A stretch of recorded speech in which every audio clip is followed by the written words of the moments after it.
चारों ओर घना जंगल था। बलराम और राधा एक तालाब के पास पहुंच गए। तभी राधा की नजर वहां बैठी एक सुंदर लड़की पर पड़ी। इस घने जंगल में ये लड़की कौन है? पता नहीं, मैंने तो पहले कभी से यहाँ नहीं देखा। चलो उससे पूछते हैं। राधा और बलराम उस लड़की के पास चले गए। सुनो, तुम कौन हो? यहाँ अकेली क्या कर रही हो? मैं खुद नहीं जानती कि यहाँ कैसे आई। मुझे कुछ याद नहीं आ रहा। तुम्हारा नाम क्या है? मुझे ऐसा लग रहा है जैसे मेरा नाम रूपमणि है। लगता है इसकी याददाश्त चली गई है। हमें यहाँ से चले जाना चाहिए। कैसी बातें कर रहे हो? इसे अकेले छोड़ देंगे तो इसका क्या होगा? अगर किसी जंगली जानवर की नजर पड़ी या किसी निर्दयी आदमी ने इसे देख लिया तो? बलराम गहरी सोच में पड़ गया। कुछ देर बाद बलराम रूपमणि से बोला, बेटी, क्या तुम हमारे साथ चलोगी? यहाँ जंगल में रहोगी तो खतरा हो सकता है। बलराम और राधा उसे अपने घर ले गए। अगले दिन बलराम का पड़ोसी सुखिया उसके घर आ पहुंचा। रूपमणि को देखकर वो चौंक पड़ा। ये लड़की कौन है बलराम? बलराम और राधा एक दूसरे को देखने लगे। ये हमारी दूर की रिश्तेदार है। कुछ दिनों से बीमार चल रही थी, इसीलिए इसे हमारे पास भेज दिया गया है। पर दिखने में ये तो बिल्कुल स्वस्थ लग रही है। हाँ, ये तो सही बात है। सुखिया, इसको एक विचित्र बीमारी हो गई है। ये कुछ महीने पहले जंगल में घूमने आई थी। वहाँ इसके सिर पर चोट लग गई, तभी से इसने अपनी याददाश्त खो दी है। सुखिया वहाँ से चला गया। गांव में ये बात फैल गई कि बलराम के घर उसकी दूर की रिश्तेदार कोई सुंदर लड़की आई है। ऐसे कई दिन गुजर गए। एक रात जब बलराम और राधा गहरी नींद में सोए हुए थे, अचानक रूपमणि की आंखें खुल गई। उसकी आंखों की पुतलियां सफेद हो गई और उसका चेहरा विकृत होने लगा। बलराम और राधा की नींद खुल गई और जैसे ही उन्होंने रूपमणि को देखा, उनके होश उड़ गए। ये रूपमणि को क्या हो रहा है? लगता है हमने बहुत बड़ी गलती कर दी। ये कोई आम लड़की नहीं है। तभी बाहर तेज आंधी चलने लगी। घर का दरवाजा जोर से खुल गया। बलराम और राधा की चीखें गूंजने लगी। पड़ोसी चीखों की आवाज सुनकर बाहर निकल आए और तेजी से दौड़ते हुए बलराम के घर आ पहुँचे। मगर सामने का दृश्य देखकर सबकी दहशत से आंखें फटी की फटी रह गई। रूपमणि बेहोश हुई पड़ी थी। बलराम और राधा की लाशें फर्श पर पड़ी थी।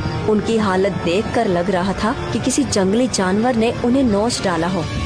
ये क्या हुआ? देखो, रुक्मणी के होठों पर खून लगा है। तभी रूपमणि को होश आ गया। अपने सामने बलराम और राधा की लाशें देखकर वो डरकर कांपने लगी। सुखिया रूपमणि की ओर देखकर बोला, बलराम और राधा को किसने मारा? मुझे कुछ नहीं पता। झूठ मत बोलो। चीखों की आवाज गूंज रही थी और तुमने कुछ नहीं सुना। मेरी बात का विश्वास करो, मुझे सच में कुछ याद नहीं। सुखिया दहशत भरी नजरों से बलराम और राधा की लाशों को देखने लगा। अगले दिन बलराम और राधा का अंतिम संस्कार कर दिया गया। सुखिया गांव के जमींदार के पास पहुंचकर बोला, मुझे ये कुछ भी ठीक नहीं लग रहा है। ऐसा लग रहा है कि बलराम और राधा की हत्या रुक्मणी ने की है। क्या क्या कह रहे हो? मैंने उसके होठों पर खून देखा था और लाशों की हालत भी वैसी ही थी जैसे किसी ने खून पिया हो, लेकिन मैंने रुक्मणी को अपना शक जाहिर नहीं होने दिया। अगर ऐसा है तो हमें महाराज को खबर देनी होगी। सुखिया और जमींदार चिंतित नजरों से एक दूसरे को देखने लगे। गांव में भय फैलने लगा। इधर राजा विक्रम बगीचे में टहल रहे थे। तभी मंत्री जगन्नाथ वहां आ पहुँचे। महाराज, आपके लिए एक बहुत बड़ी खुशखबरी है। कैसी खुशखबरी मंत्री? महाराज, आप जानते हैं कि विजयगढ़ का साम्राज्य हमारे केशव नगर से कहीं अधिक विशाल और शक्तिशाली है। हाँ, ये तो मैं जानता हूँ, लेकिन ये मेरे लिए खुशी की बात कैसे है? महाराज, विजयगढ़ की राजकुमारी सुलोचना आपके पुत्र राजकुमार आदित्य को पसंद करती हैं और उनसे विवाह करना चाहती हैं। उनके पिता राजा सूरज ने उन्हें अपना जीवन साथी चुनने की पूरी स्वतंत्रता दे रखी है। यदि राजकुमारी सुलोचना का विवाह आदित्य से संपन्न हो जाता है तो हमारे राज्य की शक्ति और विस्तार दोनों बढ़ जाएंगे। यही तो आपके लिए खुशखबरी है महाराज। और हाँ, राजकुमारी सुलोचना इस समय जंगल में ठहरी हुई हैं और राजकुमार आदित्य से मिलना चाहती हैं।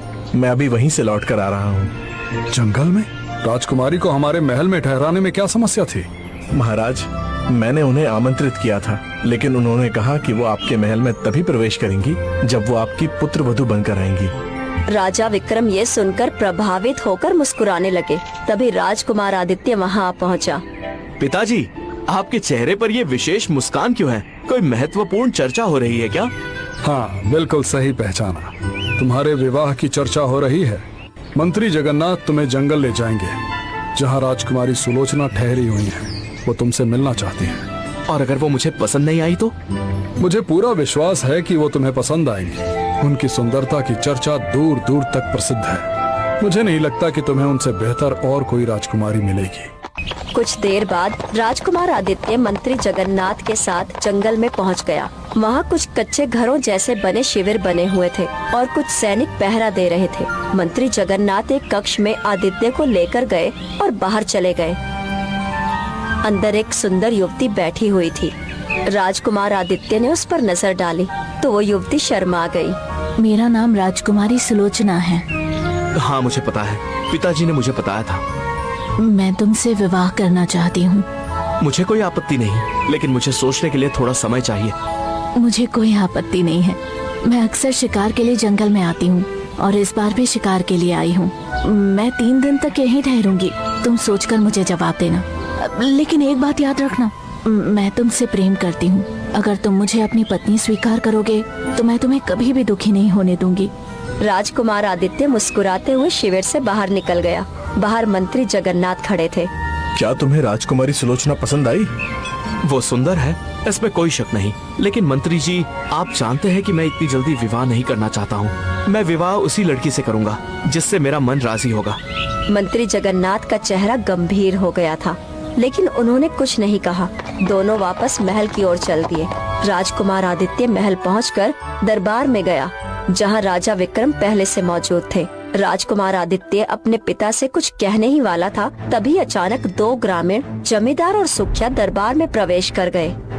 महाराज, हमारे गांव में एक भयंकर घटना घटित हुई है। क्या हुआ? महाराज, कल रात हमारे गांव के निवासी राधा और बलराम की बड़ी ही निर्ममता से हत्या कर दी गई। हमारे राज्य में हत्या? ये घिनौना कृत्य करने की हिम्मत किसने की? महाराज, हम सबको विश्वास है कि ये किसी इंसान का काम नहीं बल्कि किसी डायन का किया हुआ है। महाराज, कुछ समय पहले राधा और बलराम की दूर की रिश्तेदार रुक्मणी उनके घर पर आई थी। वो अपनी याददाश्त खो चुकी है। जब हत्या हुई तो सबसे पहले सुखिया वहाँ पहुँचा। उसने देखा कि राधा और बलराम मृत पड़े थे। उनके शरीर में एक बूंद भी खून नहीं था और रुक्मणी बेहोश थी। गांव वालों को शक है कि राधा और बलराम की हत्या रुक्मणी ने नहीं की है और गांव वालों को ये भी शक है कि रुक्मणी एक डायन है। तुम इतने दावे के साथ कैसे कह सकते हो कि वो डायन है? जब रुक्मणी को होश आया तो मैंने उससे पूछा कि ये किसने किया, लेकिन उसने कहा कि उसे कुछ भी याद नहीं है। ये कैसे संभव है? यदि हत्या के समय वहाँ चीखें सुनी गई थी तो रुक्मणी ने क्यों नहीं सुनी? महाराज, रुक्मणी को कुछ याद नहीं रहता। उसे सिर्फ अपना नाम याद है। तुम सब एक स्त्री को डायन कैसे कह सकते हो? वो भी वो स्त्री जो अपनी याददाश्त खो चुकी है। उस पर ऐसा गंभीर आरोप लगाना शर्म की बात है। राजकुमार आदित्य, तुम्हें हमारी प्रजा से इस तरह बात करने का कोई अधिकार नहीं है। मैं स्वयं इस मामले की जांच करना चाहता हूँ पिताजी। मैं नहीं मानता कि वो स्त्री एक डायन हो सकती है। ठीक है, यदि तुम स्वयं जांच करना चाहते हो तो करो, लेकिन मुझे जल्द से जल्द असली दोषी चाहिए। राजकुमार आदित्य जमींदार और सुखिया की ओर देखकर बोला, मुझे रुक्मणी के पास ले चलो, मैं उससे मिलना चाहता हूँ। कुछ ही देर में राजकुमार आदित्य जमींदार और सुखिया के साथ गांव बलराम के घर के सामने खड़ा हुआ था। सुखिया ने आदित्य को घर के अंदर जाने का इशारा कर दिया और वो खुद बाहर ठहर गया। घर के अंदर रूपमणि चुपचाप एक कोने में बैठी हुई थी। आदित्य धीरे धीरे उसके पास आकर बोला, मेरा नाम राजकुमार आदित्य है, तुम्हारा नाम क्या है? मेरा नाम रूपमणि है। बलराम और राधा तुम्हारे दूर के रिश्तेदार थे, आखिर तुम्हारा उनसे रिश्ता क्या था? बलराम और राधा मेरे कोई नहीं लगते थे। इतना कहकर वो फूट फूट कर रोने लगी। आखिर तुम कहना क्या चाहती हो? कुछ दिनों पहले मैं बलराम और राधा से तालाब के किनारे मिली थी। वो मुझे अपने घर ले आए और अपनी बेटी की तरह रखने लगे। लेकिन कल जब मैं सुबह उठी तो मैंने देखा कि उनकी लाशें मेरे सामने पड़ी थी, बहुत बुरी हालत में। ये सुनकर आदित्य अवाक रह गया। लेकिन यहाँ के लोगों का मानना है कि मैंने उनकी हत्या की है। अब आप ही बताइए, जिन लोगों ने मुझे बेटी की तरह रखा, मैं उनकी हत्या कैसे कर सकती हूँ? लेकिन यहाँ के निवासियों का कहना है कि तुम बलराम और राधा की दूर की रिश्तेदार हो। दरअसल राधा और बलराम ने मेरा सच छुपाया था। वो नहीं चाहते थे कि यहाँ के लोगों को पता चले कि मैं कौन हूँ। वो मुझे जंगल से लेकर आए थे। तुम जंगल में क्या कर रही थी?